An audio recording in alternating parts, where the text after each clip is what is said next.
So, hi everyone, this is Muskan, your mentor of Physical Science. So, I welcome to you all on the PWIT Jam and CSI Net YouTube channel. तो आज हम लोगों का है lecture number 6 जिसमें हम लोग बात करेंगे कंपाउंड पेंडुलम के बारे में.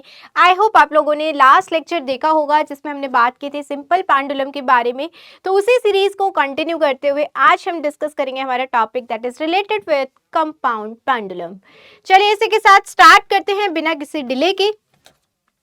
तो देखिए हम लोगों ने लास्ट क्लास में पढ़ा था सिंपल पेंडुलम क्या होता है, या सिंपल पेंडुलम में दो हमने मेन केसेस पढ़े थे जिसमें एक तो अगर कोई भी फोर्स नहीं लगा है, एक नॉर्मल सिंपल पेंडुलम है तो उस केस में क्या होता है, और जब सिंपल पेंडुलम को किसी कांस्टेंट फोर्स के अंदर रख दिया जाता है तो उस केसेस में टाइम पीरियड हम कैसे निकालते हैं, क्या होता है, वो दोनों केसेस हम लोगों ने लास्ट क्लास में डिस्कस किए थे. राइट. आज वाली क्लास में जो हम बेसिकली बात करेंगे that is about the compound pendulum. और कंपाउंड पेंडुलम और सिंपल पेंडुलम में जो बेसिक डिफरेंस आता है वो ये आता है कि सिंपल पेंडुलम में जब आप पेंडुलम को सस्पेंड करते हो तो एक थ्रेड की हेल्प से सस्पेंड करते हैं. राइट. लेकिन कंपाउंड पेंडुलम में जो हम बॉडीज को सस्पेंड करते हैं वो डायरेक्ट सस्पेंड किया जाता है, और यहाँ पर जो आपकी बॉडीज होती हैं दीज आर रिजिड बॉडीज. ठीक है, इसमें हम अब क्या करते हैं, रिजिड बॉडीज को डायरेक्टली सस्पेंड करते हैं. ठीक है, इट्स लाइक कि जैसे मान लो ये मेरा पेन है और इसको मैंने इसका ये पॉइंट ऑफ सस्पेंशन है और इस पे यहाँ पर डायरेक्टली सस्पेंड कर दिया और उसके बाद मैं इसको ऑसिलेट कराऊं तो that is the part of a compound pendulum. ठीक है, इसमें एक बहुत ही कॉमन एग्जांपल है जो बीएससी में हम लोग लैब्स भी में एक्सपेरिमेंट भी करते हैं उसका, and that is your bar pendulum. ठीक है, तो बार पेंडुलम हो या डिस्क हो या रिंग हो या सॉलिड स्फीयर हो, होलो स्फीयर हो, कोई भी होगा, वो सारे के सारे यहाँ पर हम यूज कर सकते हैं टू ऑसिलेट दैट बॉडी. तो अल्टीमेटली इस टॉपिक्स को पढ़ने से पहले आपको एक चीज जरूर आनी चाहिए, जो भी हमारी रिजिड बॉडीज होती हैं उनका डिफरेंट डिफरेंट एक्सिस के अबाउट मोमेंट ऑफ इनर्शिया क्या होता है. अगर वो आपको पता है तो फिर आपके लिए ये टॉपिक जो है बहुत आसान हो जाएगा, और अगर वही नहीं पता तो ये क्वेश्चंस नहीं बन पाएंगे. ठीक है, तो इसकी पहली रिक्वायरमेंट रहेगी इस टॉपिक की कि जो भी रिजिड बॉडीज होती हैं उन सभी का डिफरेंट डिफरेंट एक्सिस के अबाउट मोमेंट ऑफ इनर्शिया क्या होता है, पैरेलल एक्सिस थ्योरम क्या होती है. ये दो चीजें आपको जरूर पता होनी चाहिए. ठीक है, ये दो चीजें आप लोगों को जरूर पता होनी चाहिए. तो देखिए अब हम बात करते हैं कंपाउंड पेंडुलम की. तो यहाँ पर हम क्या करते हैं, rigid bodies suspended directly and made to oscillate. ठीक है, इट्स लाइक कि भाई ये हमारा कोई रिजिड बॉडी है ना, ये बन के चलो ऐसे, और ये इसका पॉइंट ऑफ सस्पेंशन है, और यहाँ पर ये इसका वो पॉइंट है जहाँ पर इसका सेंटर ऑफ मास लाई करेगा. ठीक है, और ये कैसा पॉइंट है, पॉइंट ऑफ सस्पेंशन. ठीक है, पॉइंट ऑफ सस्पेंशन. ठीक है भाई, तो ये जो डिस्टेंस है ये हमने मान लिया L डिस्टेंस है. अब आपने क्या किया, इसको स्मॉल एंगल से डिस्प्लेस किया. जब आपने स्मॉल एंगल से इसको डिस्प्लेस किया तो मैंने देखा कि भाई ये यहां चला गया.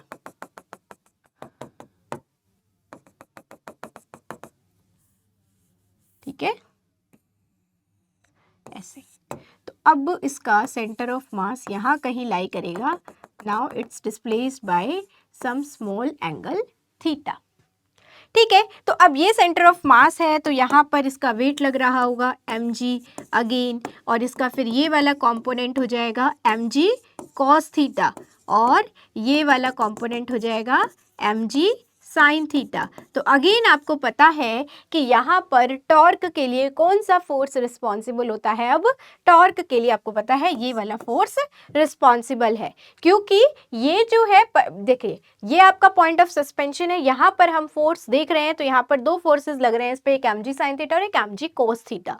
तो टॉर्क किसकी वजह से होता है, जो परपेंडिकुलर में लगा होता है, मीन्स जहाँ पर ये जो r है, ये जो डिस्टेंस है पॉइंट ऑफ सस्पेंशन और जिस पॉइंट पर आप फोर्स लगा रहे हो वहां वो डिस्टेंस और जो फोर्स है जो एक दूसरे के परपेंडिकुलर होते हैं that is responsible for torque. ठीक है, ये क्या है, दोनों सेम ही एक्सिस के अलोंग है, तो दिस डजंट प्रोड्यूस टॉर्क। ठीक है, ये टॉर्क प्रोड्यूस नहीं करेगा, इसकी वजह से कोई रोटेशन नहीं आने वाला। अब जैसे ये आपका डिस्टेंस है, ये वाला जो फोर्स है, देखिए ये वाला जो फोर्स है इसको इधर लेके आएगा, इसको इधर लेके आएगा, मतलब ऑसिलेट कराएगा, लेकिन ये वाला जो फोर्स है इसकी वजह से कोई इसमें ऑसिलेशन नहीं आ सकता। राइट तो यही फोर्स है जो इसमें टॉर्क प्रोड्यूस कराएगा। और वो टॉर्क कितना होगा भाई, टॉर्क क्या होता है, टॉर्क होता है R क्रॉस F, और इसको आप क्या लिख सकते हो, RF sine theta, cross product है ना। और इसको और सिंपलेस्ट लैंग्वेज में हम क्या लिख सकते हैं, R परपेंडिकुलर इनटू में F। तो यहाँ पर R परपेंडिकुलर क्या है आपका, L है, और फोर्स कितना है, mg साइन थीटा। ठीक है, और अब एक और चीज इंपॉर्टेंट कि ये क्या है जो आपने डिस्प्लेस किया उसके जस्ट अपोजिट डायरेक्शन में, तो ये मैंने बाहर लगा दिया माइनस साइन। ठीक है, अब टाइम पीरियड क्या होता है भाई, टाइम पीरियड होता है हमारा 2 पाई रूट आई बाई के, यही होता है। ठीक है, अब देखिए यहाँ पर अगर थीटा स्मॉल होगा तो इसको आप क्या लिख सकते हो, mgl थीटा। तो यहाँ आपका जो टाइम पीरियड है वो क्या आ गया, I अपॉन में mgl। अब डिफरेंट बॉडी के लिए डिफरेंट मोमेंट ऑफ इनर्शिया होगा, इसलिए मैंने इसको कन्वर्ट नहीं किया। दूसरी चीज ये ध्यान रखना, जो L हम यहाँ पर डिस्टेंस ले रहे हैं वो डिस्टेंस है between point of suspension and centre of mass. This is point of suspension, POS is point of suspension and COM is center of mass। ठीक है, तो ये चीज आपको ध्यान रखनी होगी। ओके ठीक है, ये हमारा टाइम पीरियड आ गया। अब इसको हम यूज कर सकते हैं डिफरेंट बॉडीज के लिए।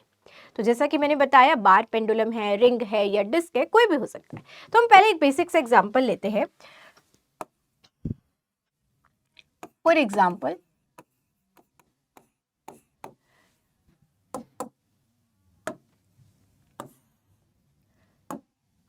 ठीक है, ये हमारी डिस्क है, और ठीक है भाई ये डिस्क है, रुक जाओ, ये डिस्क है, ये इसका सेंटर है। ठीक है, ये डिस्क है और ये सेंटर है भाई। ओके, और ये इसका रेडियस है, ये इसका O पॉइंट है, और मैंने बोला कि मैंने इसको इसके बिल्कुल टॉप पॉइंट से सस्पेंड किया है, तो ये इसका पॉइंट P है, पॉइंट ऑफ सस्पेंशन। तो of course centre of mass और पॉइंट ऑफ सस्पेंशन के अंदर जो अप्रोक्सीमेटली डिस्टेंस है वो कितना हो गया, R के बराबर। तो यहाँ पर L किसके बराबर हो गया, R के बराबर। आपको क्या देखना होगा, टाइम पीरियड। टाइम पीरियड क्या होता है, 2 pi root I by mgl। ठीक है, ये क्या है भाई, आपकी डिस्क है ये। ठीक है, ये क्या है, डिस्क है। ओके, तो देखिए ये अगर डिस्क है, अब आपको क्या चाहिए, I क्या होता है, moment of inertia about an axis of oscillation. तो आप ऑसिलेट किस एक्सिस के अबाउट कर रहे हो, इस एक्सिस के अबाउट, क्योंकि यहाँ पर ऑसिलेशन कैसे हो रहा है कि ये अगर आपका डिस्क है तो ये इस तरीके से ऑसिलेट कर रहा है। ठीक है, तो ये किस एक्सिस के अबाउट ऑसिलेट कर रहा है, इस एक्सिस के अबाउट। तो आपको मोमेंट ऑफ इनर्शिया किस एक्सिस के अबाउट चाहिए, इस एक्सिस के अबाउट आपको मोमेंट ऑफ इनर्शिया निकालना है। राइट तो देखिए I अबाउट हमें P चाहिए, तो अब आप ये देखो इस एक्सिस के अबाउट आपको मोमेंट ऑफ इनर्शिया निकालना है। हमें सेंटर से जो एक्सिस पास होती है उसके अबाउट मोमेंट ऑफ इनर्शिया पता होता है। डिस्क के केस में सेंटर से जब भी कोई एक्सिस पास होती है तो उसका जो मोमेंट ऑफ इनर्शिया होता है दैट इज mr² बाय 2, और प्लस में अब यहाँ पर आप पैरेलल एक्सिस थ्योरम लगा सकते हो। इस एक्सिस के अबाउट निकालना है, इस एक्सिस के अबाउट हमें पता है, और इन दोनों के बीच में जो डिस्टेंस है दैट इज r। तो दिस विल बिकम mr²। तो सेंटर के अबाउट क्या होगा, mr² बाई 2 प्लस mr²। तो IP क्या हो गया भाई, IP हो गया 3mr² बाई में 2। ठीक है, 3mr² बाई 2। अब देखिए ये हुआ आपका moment of inertia about point P। अगर अब मुझे टाइम पीरियड देखना है तो टाइम पीरियड क्या हो जाएगा, 3mr स्क्वायर बाय में 2mgr। m से m कैंसिल, r से एक r कैंसिल, 3r अपॉन में 2g इंटू में 2 पाई। तो ये आपका मोमेंट ऑफ इनर्शिया आ गया in case of a disc. यहाँ पे जो दूसरी चीज हमसे पूछी जा सकती है कि ऐसा डिस्टेंस, ऐसा पॉइंट, जैसे यहाँ पर तो मैंने इसको बिल्कुल इसके टॉप से सस्पेंड किया है, ऐसा डिस्टेंस या ऐसा पॉइंट जहां से अगर आप सस्पेंड करो तो इसका जो टाइम पीरियड ऑफ ऑसिलेशन है वो मिनिमम हो। ठीक है, वो टाइम पीरियड ऑफ ऑसिलेशन जो है वो मिनिमम हो, कि भाई इसको मैं कहां से सस्पेंड करूं इस पूरे डिस्क में से, कि भाई बिल्कुल सेंटर से सस्पेंड करूं या जो मैंने टॉप से ही सस्पेंड किया है वही मिनिमम है, या और कोई डिस्टेंस हो सकता है बीच में कहीं आएगा पॉइंट, तो कहां से सस्पेंड करूं इस डिस्क को कि उसका टाइम पीरियड ऑफ ऑसिलेशन जो है वो मिनिमम। तो यहाँ पर हमसे ये क्वेश्चन जरूर पूछा जा सकता है। तो अगर इसकी मैं बात करूं तो इसको आप कैसे निकाल सकते हो भाई, इसको हम निकाल सकते हैं, देखिएगा कैसे निकाल सकते हैं इसको हम देख। तो अगर मैं बात करूं भाई, मैंने मान लिया दूसरी डिस्क लेते हैं अब हम, ठीक है, again this is also a disc, ठीक है, दिस इज ऑल्सो डिस्क, ठीक है, जिसका रेडियस क्या है, r रेडियस है, और अब की बार ये आपका कोई पॉइंट P है, पॉइंट ऑफ सस्पेंशन, और इसका सेंटर ऑफ मास से जो डिस्टेंस है सम x है। ठीक है भाई, ये आपका पॉइंट O है। ठीक है, तो ये आपका point of suspension at x distance पे। अब पता नहीं है ना वो x की वैल्यू क्या होगी, अब देखते हैं। तो अब हम क्या करते हैं, हमें क्या निकालना है कि जहां पर टाइम पीरियड मिनिमम होगा वो वैल्यू निकालनी है, जहां पर टाइम पीरियड मिनिमम होगा। ठीक है, तो देखो सबसे पहली बात तो d क्या हो गया हमारे लिए, x के बराबर, राइट। अब क्या चाहिए मुझे, हमें चाहिए टाइम पीरियड। टाइम पीरियड क्या होता है भाई, 2 pi root I by M G X हो गया। एल की जगह x रख दिया मैंने, इट्स नॉट d, हमने यहाँ पर l लिया हुआ है, तो l की जगह x हो गया। ठीक है, हाँ जी। तो अगर अब आप देखो I क्या है, moment of inertia about point P, क्या होगा, एम आर स्क्वायर बाई में 2 प्लस एम एक्स स्क्वायर, यही होगा। ठीक है, तो टाइम पीरियड क्या आ गया, 2 पाई रूट आई की जगह आप रख दो M R square by 2 plus M X square M G X. इसका मास हमने मान लिया कुछ m मास है, ठीक है, इसका मास हमने मान लिया कुछ m मास है। अब आपको क्या निकालना है, time period minimum. Now it's a function of x, तो इसका क्या करेंगे अब हम, मिनिमाइजेशन, और मिनिमाइजेशन करने के लिए क्या करना होता है, फर्स्ट डेरिवेटिव को 0 के इक्वल रखते हैं। तो अब आप क्या करोगे भाई, dt बाई dx को हम 0 रख देते हैं। dt बाई dx को अगर आपने 0 रखा तो यहाँ पर क्या आएगा, देखना, dt बाई dx को अगर मैं 0 रखती हूँ तो देखो भाई, एक तो इसमें अंडर रूट वाली टर्म आएगी। ठीक है, यहाँ पर पहले मैं आपको डिटेल बताती हूँ, उसके बाद इसका एक शॉर्टकट बताऊंगी। 2 पाई और 1/2, फिर ये पूरा फंक्शन एज इट इज आएगा। ठीक है,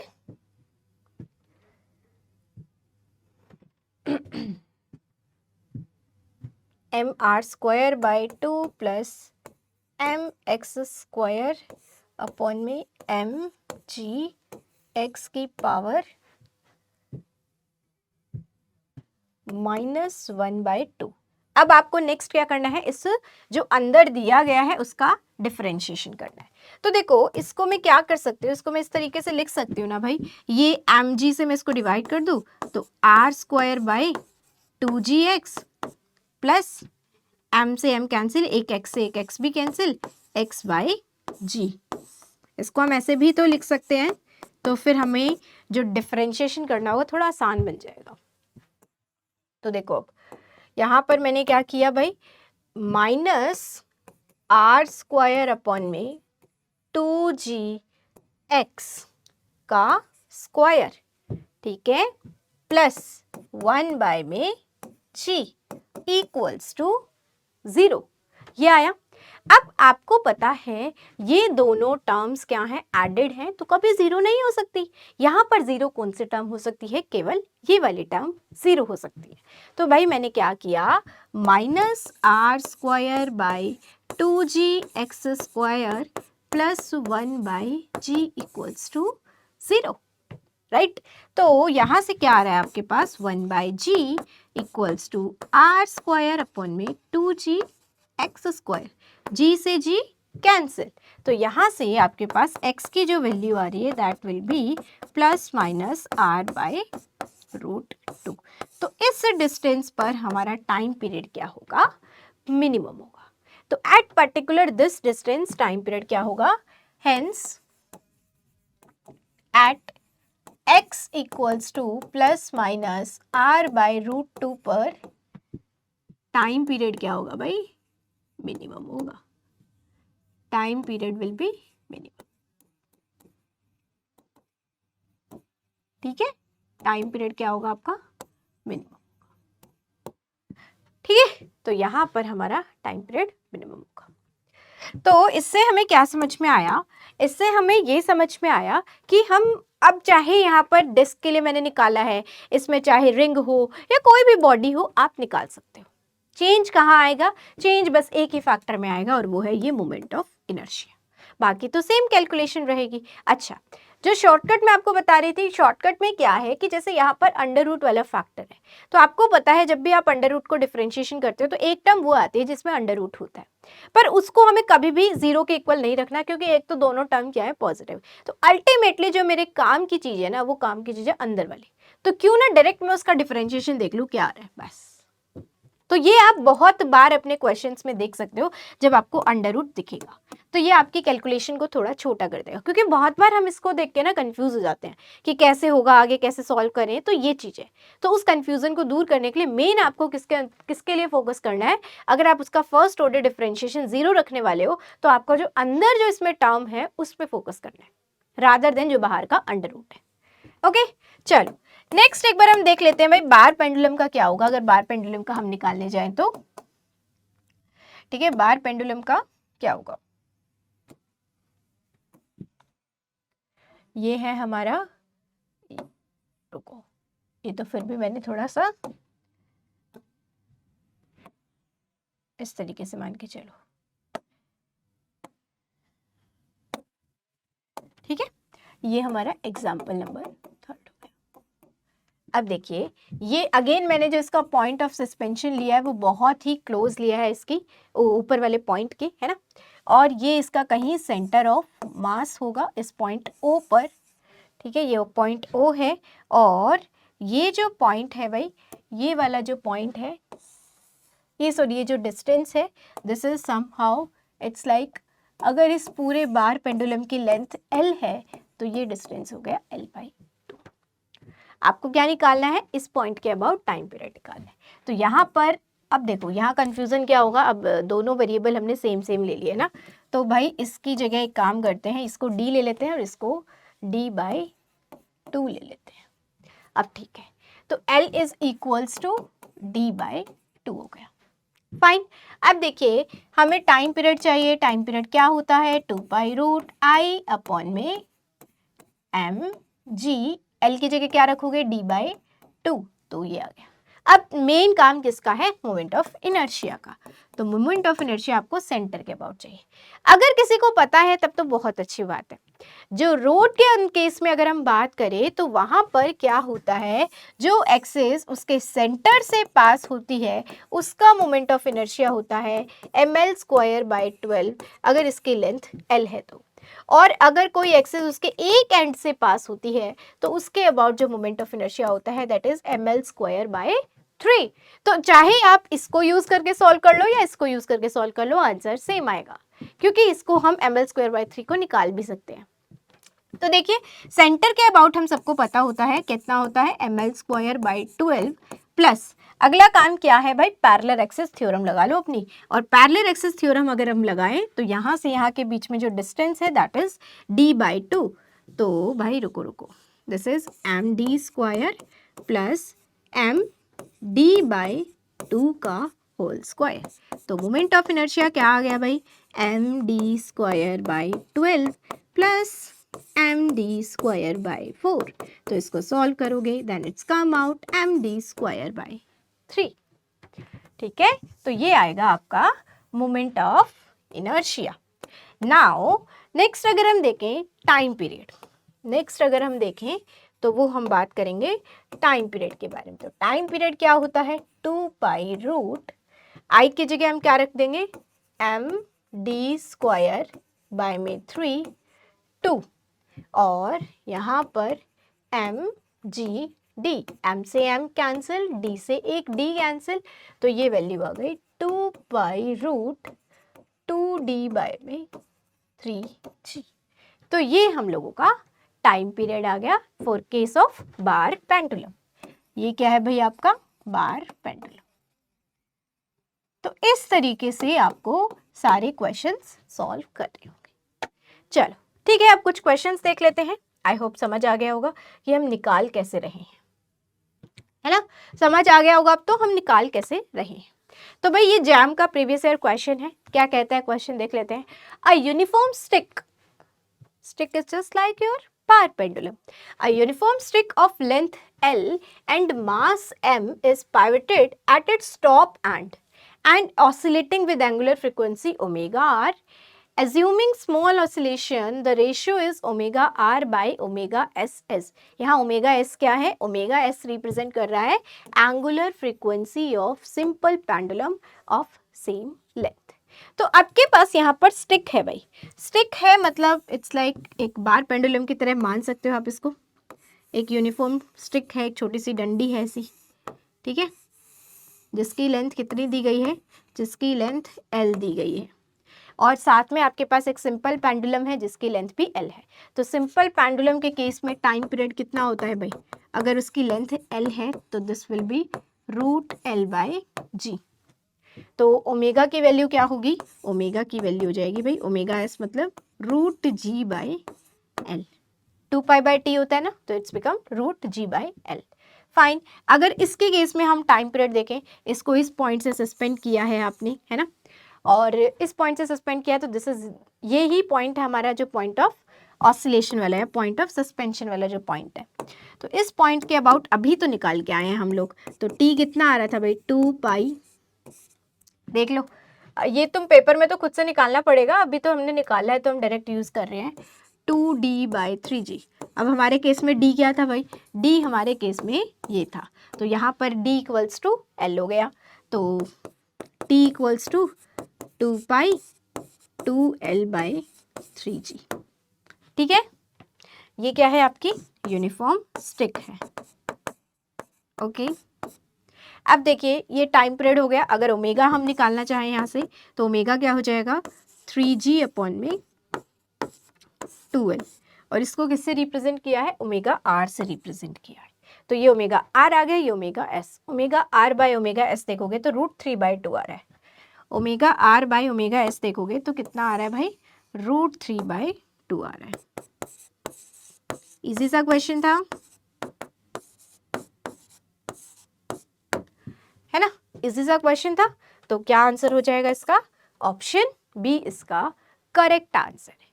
फाइन, ऑप्शन बी इसका करेक्ट आंसर है। चलो नेक्स्ट क्वेश्चन, ये भाई जैम 2020 में पूछा गया है ना। जैम 2020 में देखा जाए तो a thin rod of uniform density and length is 2√3 metre.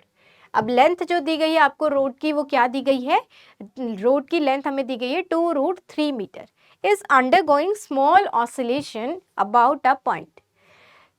Pivot point, pivot वो पॉइंट होता है जिसके अबाउट आपने उसको सस्पेंड किया होता है, ठीक है।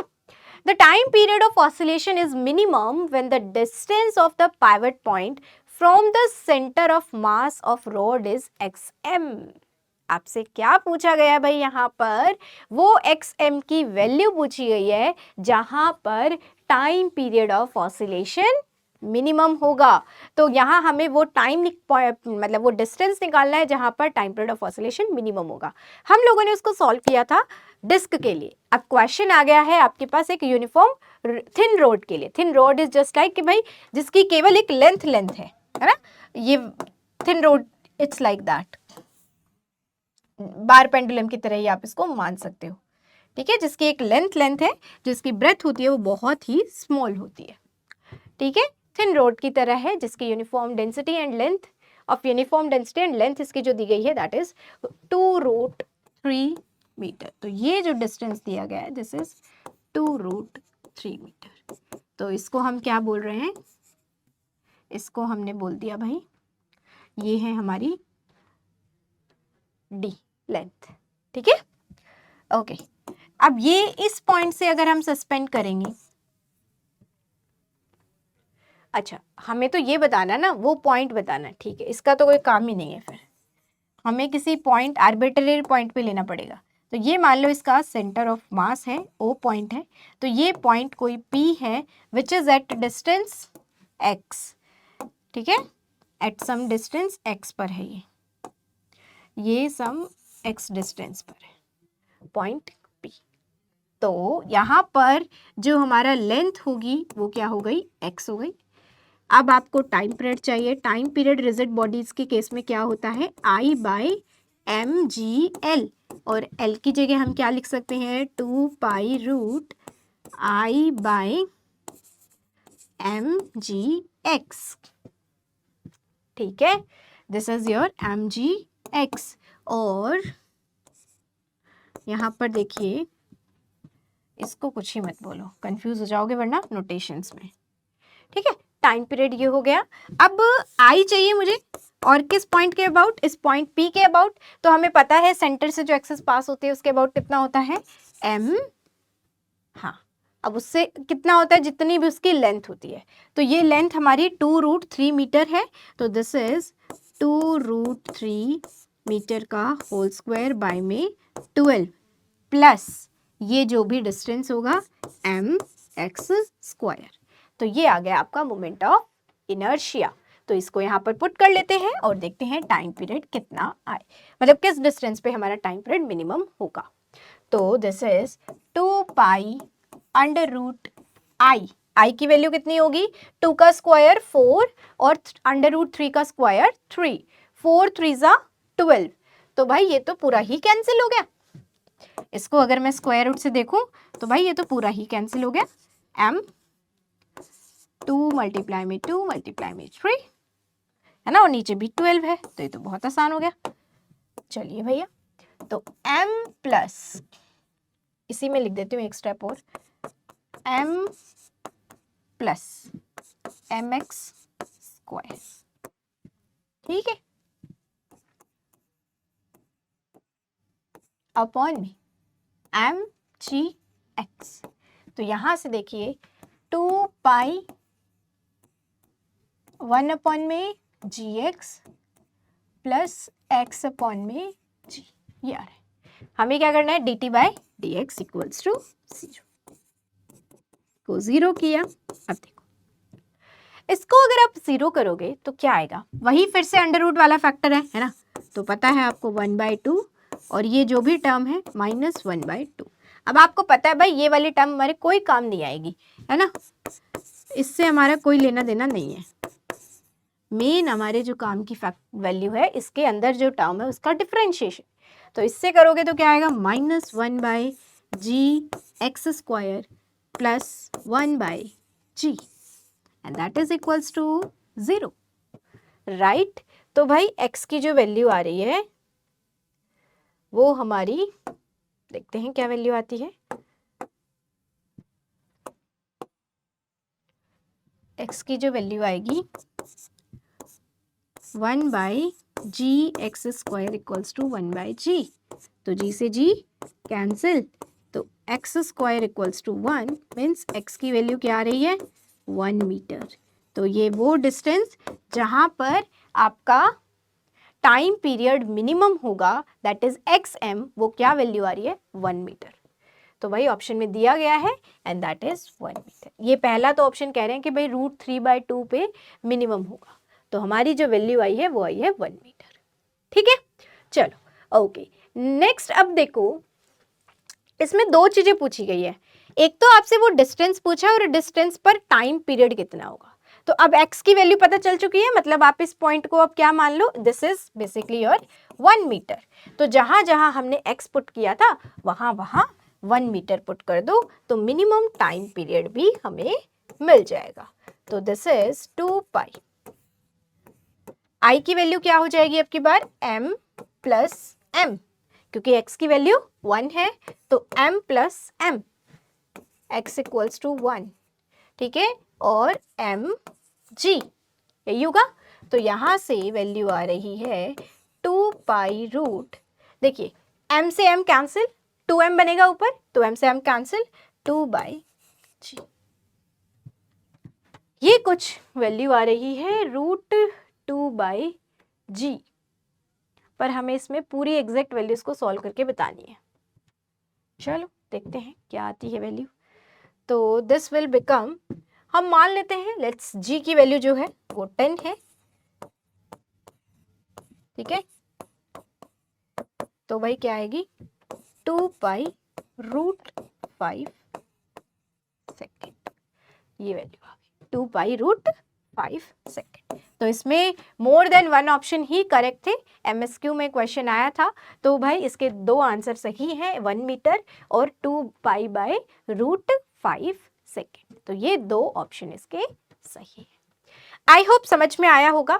देखिए नोटेशन में थोड़ा सा भी कंफ्यूज नहीं होना आप लोगों को। यहाँ पर जो इसकी लेंथ दी गई है दैट इज 2√3 मीटर।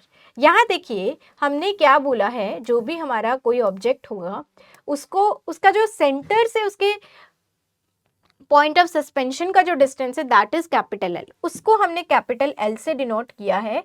तो आप ये भी मान सकते हो ये जो है ये आपका स्मॉल l है, जो कंप्लीट लेंथ है दैट इज स्मॉल l। ठीक है, जो कंप्लीट लेंथ है उसको आपने स्मॉल l से रिप्रेजेंट कर दिया। ओके, तो ये तो नोटेशन है भाई, ये कुछ भी हो सकती है। अच्छा, एक और क्वेश्चन है, इसको जरूर ध्यान से देखना। This not asked in 2020 but I guess 2017 में है या कुछ जैम का ही क्वेश्चन है। ये वैसे तो कहीं पे भी सिंपल पेंडुलम का ऐसा जिसमें कोई कंसेप्ट इन्वॉल्व नहीं है, पर this is based upon energy conservation.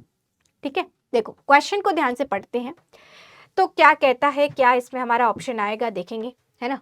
So a pendulum is made of massless string of length L, a small bob of negligible size in mass m. It is released making an angle theta naught which is very small, जो 1 radian से भी small है, from the vertical। मतलब आपका जो simple pendulum है इस point से आपने उसको सस्पेंड किया है और यहाँ पर मास होना चाहिए था, बट हमने इस वर्टिकल से इसको हल्का सा डिस्प्लेस किया है बाय एंगल थीटा नॉट। ठीक है, ओके। और when the passing through the vertical, the string slip a bit from the pivot so that its length increase by a small amount delta L। Delta मतलब जब जैसे अब ये oscillation start करेगा, जैसे ही अपनी इस पोजीशन पे आता है तो यहाँ पर आने पर क्या होता है भाई, ये थोड़ा सा जो स्ट्रिंग है आपकी वो स्लिप कर जाती है और इसकी लेंथ बढ़ जाती है। क्या क्या कह रहा है, इसकी लेंथ बढ़ जाती है। लेंथ बढ़ने का मतलब पोटेंशियल एनर्जी चेंज हो गई ना, तो इस वजह से हमें यहाँ पर समझ में आ रहा है कि कुछ एनर्जी का लेना देना तो होगा, क्योंकि इसमें क्या बोला कि लेंथ इंक्रीज हो गई है। इन टाइम जो है वो बहुत ही कम चेंज हुआ है, बहुत ही कम टाइम में। ठीक है, if it swings up to an angle θ1 on other side before starting to swing back, then to go good approximation which of the following expression is correct। Ultimately यहाँ पर आपको बताना क्या है, थीटा नॉट और θ1 के बीच में आपको एक रिलेशन बताना है, वो रिलेशन क्या होगा।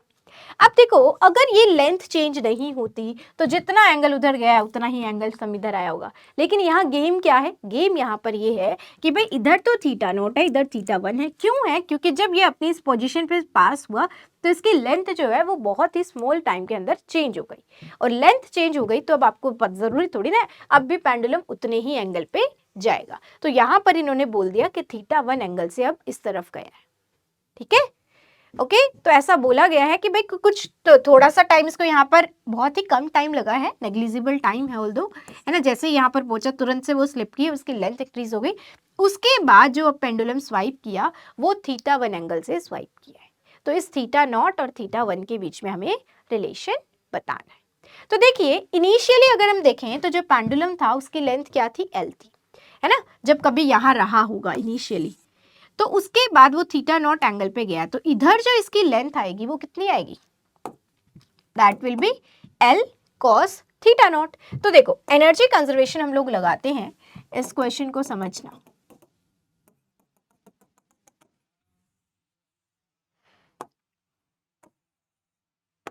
ठीक है,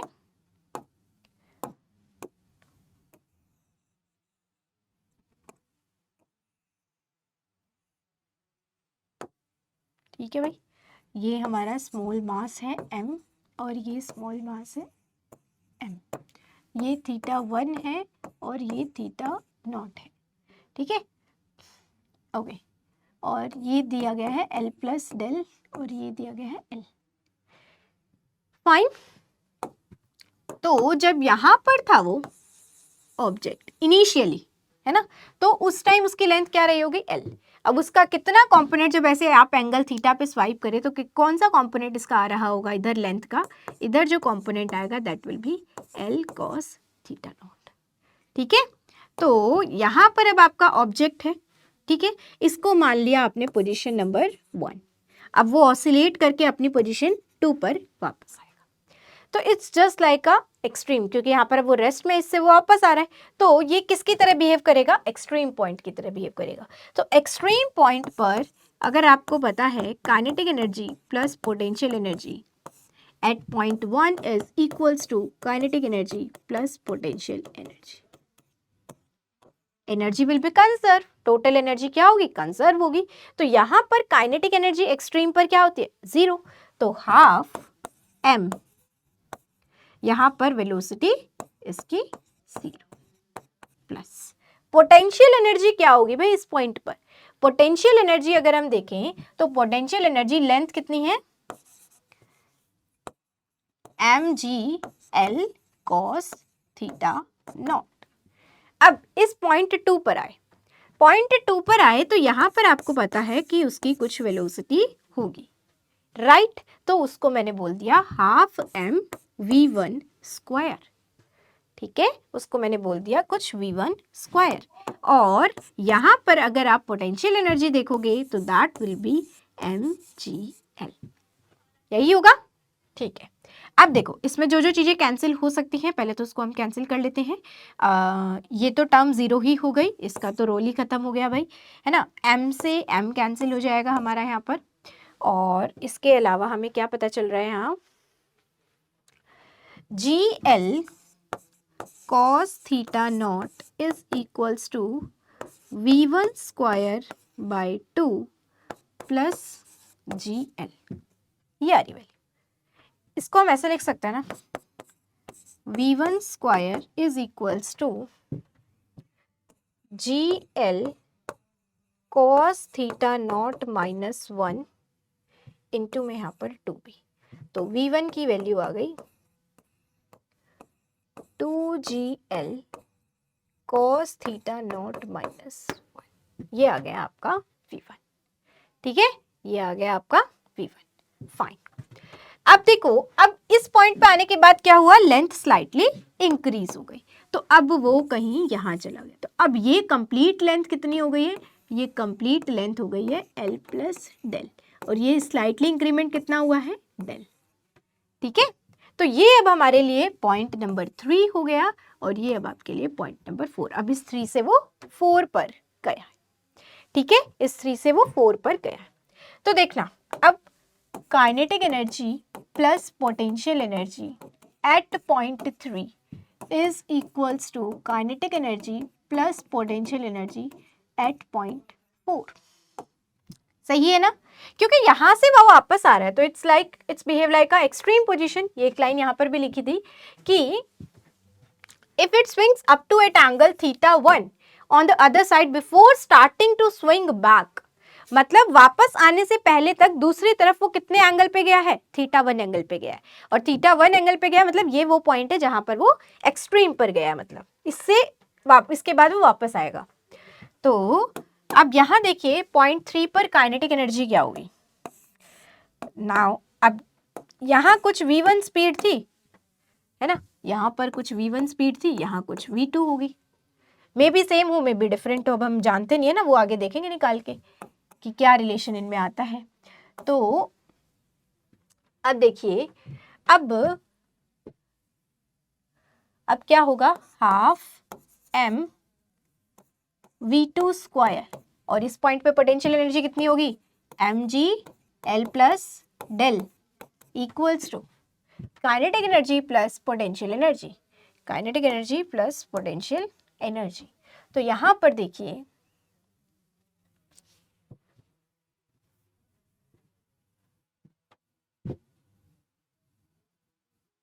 काइनेटिक एनर्जी यहां पर क्या होगी, 0, एक्सट्रीम है क्योंकि 0.4 तो आपका, और पोटेंशियल एनर्जी क्या हो जाएगी, mgl प्लस डेल कॉस θ1।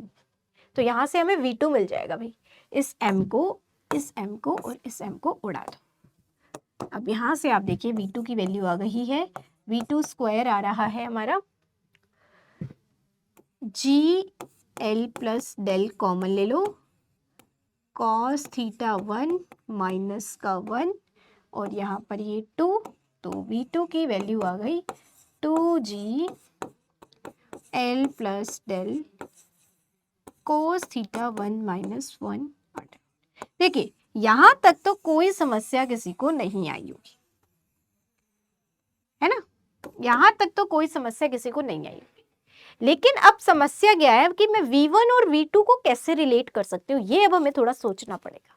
यहां तक तो बहुत आसान काम था, है ना, यहां तक तो कोई प्रॉब्लम नहीं है, क्योंकि हमें पता है इससे वापस आ रहा है तो it's behave like a extreme position, इससे वापस आ रहा है तो it's behave like a extreme position. तो यहां तक तो कोई भी दिक्कत नहीं है। दिक्कत क्या है, दिक्कत है भाई v1 और v2 को मैं कैसे रिलेट कर सकती हूँ, ये मेरा सिस्टम है ना। तो देखिए v1 और v2 जो वेलोसिटी डिफाइन है वो इसी पॉइंट पर तो डिफाइन है ना, इस पॉइंट पर डिफाइन है। तो अगर ये आपका पॉइंट ऑफ सस्पेंशन है,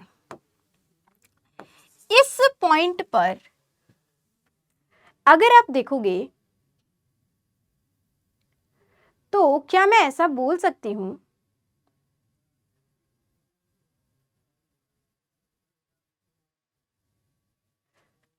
यहां पर क्या है, ये अपनी मीन पोजीशन पर है, मीन पोजीशन पर है, तो मीन पोजीशन पर फोर्स क्या होता है, मिनिमम। और अगर हम बात कर रहे हैं यहां पर रोटेशन की, तो यहां क्या होगा, यहां पर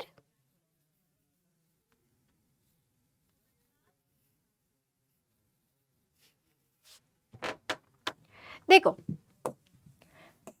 इसको आप ऐसे भी समझ सकते हो कि जैसे अब यहां पर क्या हुआ, ऑब्जेक्ट जो गया वो 2 से 3 पर गया है ना, 2 से 3 पर गया है, और it's just behaving like a mean position, और मीन पोजीशन पे फोर्स भी मिनिमम होता है, ठीक है। फोर्स तो मिनिमम होता है, इसका मतलब एक तो ये पॉइंट है कि फोर्स मिनिमम होता है, ठीक है। दूसरा पॉइंट ये भी तो है, जब 2 से 3 पर आपका ऑब्जेक्ट गया होगा, क्योंकि पहले तो ऑब्जेक्ट 2 पर ही होगा ना, फिर 2 से 3 पर वो स्लिप किया है ना, तो उस टाइम पर जब 2 से 3 पर गया तो यहां पर हम ऐसा कह सकते हैं ना कि भाई इसकी जब वो स्लिप किया तो यहां कोई भी टॉर्क नहीं लग रहा होगा, जब 2 से 3 पॉइंट पर वो गया तो यहां कोई भी टॉर्क नहीं लग रहा होगा। टॉर्क किस पॉइंट के अबाउट देखते हैं हम, हमें बताइए, टॉर्क अपना पॉइंट ऑफ सस्पेंशन के अबाउट देखते हैं। जब मास 2 पॉइंट से 3 पॉइंट पर गया तो इस पॉइंट के about there is no torque. या तो इस तरीके से समझ लो या इस तरीके से समझ लो कि यहां पर भी टॉर्क मिनिमम होगा, और it this point is also a mean point, है ना, तो यहां पर भी टॉर्क मिनिमम ही होगा। टॉर्क मिनिमम होगा, या टॉर्क में ये कहूं कि कोई टॉर्क लग ही नहीं रहा, तो इसका मतलब एंगुलर मोमेंटम क्या है, कंजर्व है। एंगुलर मोमेंटम क्या है, कंजर्व है इन दोनों पॉइंट पर, क्लियर है? दोबारा रिपीट कर रही हूं, ये आपका पॉइंट ऑफ सस्पेंशन है, ये 2 पॉइंट और ये 3 पॉइंट है। अब यहां पर मास क्या किया है, मास थोड़ा सा स्लिप हुआ है 2 पॉइंट से 3 पॉइंट की तरफ, तो there is no torque about this point. जब ऑब्जेक्ट 2 पॉइंट से 3 पॉइंट पर ऐसे गया तो इसका कोई रोटेशन नहीं हो रहा ना, वो तो जस्ट ऐसे स्लिप हुआ है ना, तो देयर इज नो रोटेशन। जैसे बाकी सभी जगह तो 1 से 2 पे आया या 2 से 4, 3 से 4 पे गया तो there is some torque, but जब 2 से 3 पर गया है यहाँ कोई टॉर्क उस पे नहीं लग रहा होगा, है ना। टॉर्क नहीं लग रहा तो इसका मतलब एंगुलर मोमेंटम क्या है, उसका कंजर्व है। टॉर्क नहीं लग रहा तो इसका मतलब एंगुलर मोमेंटम क्या है, उसका कंजर्व है। तो क्या हम एंगुलर मोमेंटम की हेल्प से इसकी वेलोसिटीज को रिलेट कर सकते हैं? बिल्कुल। तो देखिए, अगर as mass moves from 2 point to 3 point, then there is no torque, right? Hence angular momentum is conserve। और अगर एंगुलर मोमेंटम कंजर्व है, अगर एंगुलर मोमेंटम कंजर्व है, so I can say angular momentum L is your angular momentum at point 2 is equals to angular momentum at point 3। और angular momentum को क्या मैं ऐसे लिख सकती हूँ, mv1 r equals to m v2 r। अब देखो, ये इस पॉइंट के अबाउट होगा ना, पॉइंट ऑफ सस्पेंशन, तो यहां पर इस वाले पॉइंट में आर एल के बराबर हो जाएगा, इस वाले पॉइंट में आर एल प्लस डेल के बराबर हो जाएगा। ठीक है, तो इसको आप ऐसे लिख सकते हो R2 एंड R3। तो R2 क्या है भाई, R2 है आपका L और R3 क्या हो जाएगा, L प्लस M से M कैंसिल। V1 और V2 हमें पता ही है वैल्यूज, उनको यूज कर लेते हैं बस। मेन पॉइंट यहाँ पर आपको यही ढूंढना था, बाकी तो अब कैलकुलेशन आप कर लोगे। ठीक है, बाकी सब तो इजी है, मेन पॉइंट यही था। तो दिस इज V1, R2 क्या होगा, R2 होगा भाई L, V2, R3 क्या होगा भाई आपका, R3 होगा L प्लस डेल। फाइन। देखो नेक्स्ट, अब जो भी हमारी वैल्यू आई थी 2GL cos theta 0 minus 1 under root into में L। V2 क्या था, 2GL प्लस del cos theta 1 minus 1 under root L plus del. देखो, अंडर रूट वाली टर्म्स को एक तरफ कर लेते हैं और विदाउट अंडर रूट वाली टर्म्स को एक तरफ कर लेते हैं। इसमें भी अंडर रूट 2g है, इसमें भी अंडर रूट 2g है, तो ये तो कैंसिल ही हो जाएगा। तो नेक्स्ट देखिए, L प्लस डेल अपॉन में L is equals to L plus del cos theta 1 minus 1 upon में L cos थीटा 0 माइनस 1 का अंडर रूट, ये आ रहा है। ठीक है, अब देखना आगे क्या होगा, यहां तक ठीक है, L प्लस डेल अपॉन में ये L आ गया। हमें क्या निकालना है भाई, हमें निकालना है थीटा 1 थीटा नोट के बीच में रिलेशन। तो ये थीटा 1 और थीटा नोट दोनों ही क्या है, बहुत ही स्मॉल है, ऐसा ही है ना, थीटा 1 और थीटा नोट दोनों ही बहुत ही स्मॉल है। तो cos थीटा 1 को under approximation can I right 1 minus theta 1 square by 2, और cos थीटा नोट को under approximation can I right 1 minus theta note square by 2।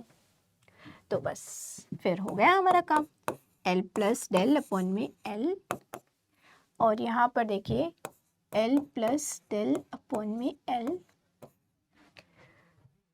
तो देखो 1 minus theta 1 square by 2 minus का 1, तो यहाँ पर वैल्यू बचेगी आपकी थीटा 1 स्क्वायर अपॉन में थीटा नॉट स्क्वायर। क्यों बचेगा, क्योंकि 2 से 2 दोनों में आएगा, कैंसिल हो जाएगा, तो ये वैल्यू हमारे पास बची है।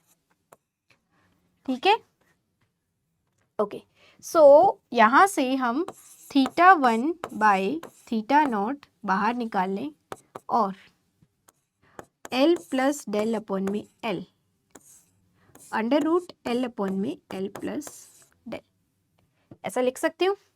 ठीक है, ठीक है भाई। तो अब एक बात बताओ, this will become theta 1 by theta not L plus del upon में L, राइट।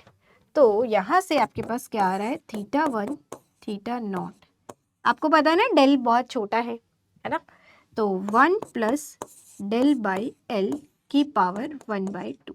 तो क्या यहाँ पर मैं अगेन बाइनोमियल एक्सपेंशन यूज कर सकती हूँ क्योंकि डेल की वैल्यू बहुत छोटी है। तो this is 1 plus del by में 2L। तो ये हमारा थीटा 1 आ गया, ये हमारा थीटा 1 आ चुका है कि थीटा 1 थीटा नोट से किस तरीके से रिलेटेड होगा। अरे भैया यहाँ तो माइनस ही माइनस है सब जगह, है ना, तो ये तो कुछ गड़बड़ हो गई, ये तो माइनस आ रहा है, हमारा तो प्लस आया है। चलो देखते हैं क्या गड़बड़ हुई है भाई, एक मिनट रुको। तो इधर जाएगा -1 ही आएगा, ठीक है।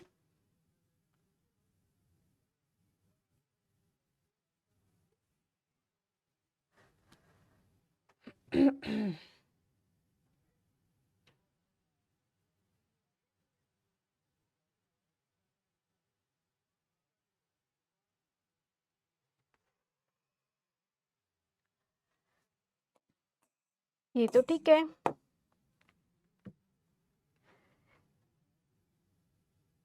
GL cos theta minus GL, तो ये भी ठीक है। यहाँ तो सब सही है भाई, यहाँ पर देखिए क्या, L प्लस डेल, ये भी ठीक है। cos theta -1 L plus del upon में L, और इसमें आ रहा होगा L अपॉन में L प्लस डेल। अच्छा अच्छा, got it got it got it. यहाँ पर हमने स्लाइटली मिस्टेक की है, स्लाइटली, ठीक है, उल्टा लिख दिया, ठीक है। देखो यहाँ क्या आना था, L प्लस डेल और ये L है, तो मैंने यहाँ क्या लिया है भाई, अब थीटा वाली टर्म को नहीं चेंज करती क्योंकि वहाँ थीटा 1 बाय थीटा नोट वाला फैक्टर लिया है ना, मतलब इसको इधर लिया है, तो यहाँ पर ये आना था, तो यहाँ हम इसको चेंज कर लेते हैं, वो आसान होगा कंपैरेटिवली चेंज करना, ठीक है। ये हल्का सा उल्टा लिख दिया हमने, L प्लस डेल लिखना था, L अपॉन में L प्लस, ठीक है। तो यहाँ पर आप देख सकते हो, अब देखते हैं, हमने अंडर रूट में लिखा है L, ये इधर जाएगा तो ये वाले फैक्टर हमने उल्टा लिख दिया, थीटा 1 बाय थीटा नोट, ये ऊपर जाएगा इधर √L,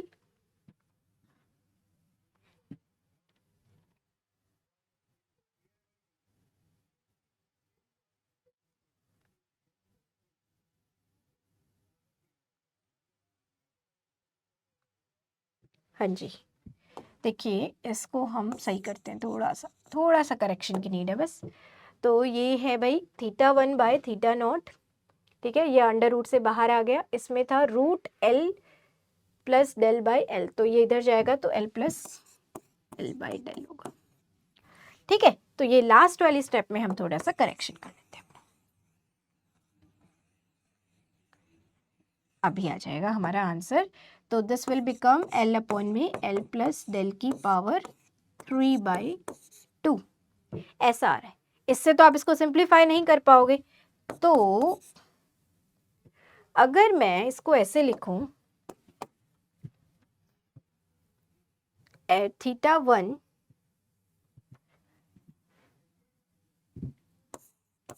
अपॉन में theta not is equals to, इसको अगर हम ऐसा लिखें, L प्लस डेल अपॉन में L की पावर -θ/2, इसको ऐसा लिख सकते हैं, उसका उल्टा कर दिया मैंने।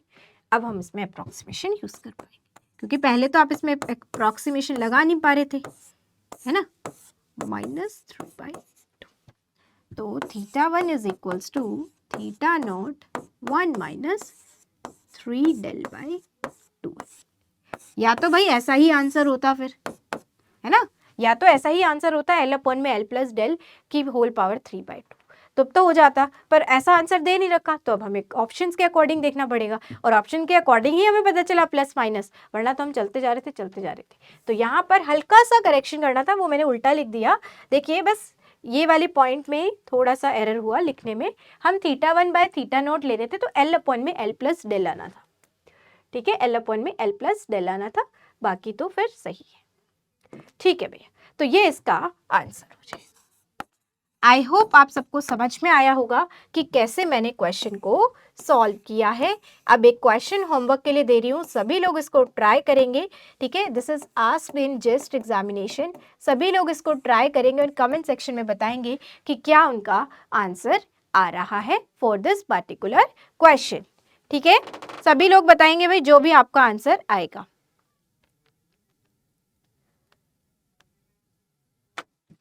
ठीक है, सभी लोग बताएंगे क्या जो भी आपका आंसर आएगा। चलते हैं, सो एंड करते हैं सेशन को। तो ये था हमारा कंपाउंड पेंडुलम के बारे में। इसके लिए बस एक ही चीज है जो आपको बहुत अच्छे से पढ़ लेनी है, वो है भाई डिफरेंट एक्सिस के अबाउट डिफरेंट रिजिड बॉडीज का मोमेंट ऑफ इनर्शिया क्या होता है। अगर वो आपको पता होगा तो टॉपिक बहुत आसान हो जाएगा। ओके, सो इसी के साथ एंड करते हैं। थैंक यू सो मच, मिलेंगे नेक्स्ट लेक्चर में और नेक्स्ट टॉपिक के साथ। तब तक के लिए stay connected and keep learning. Thank you so much.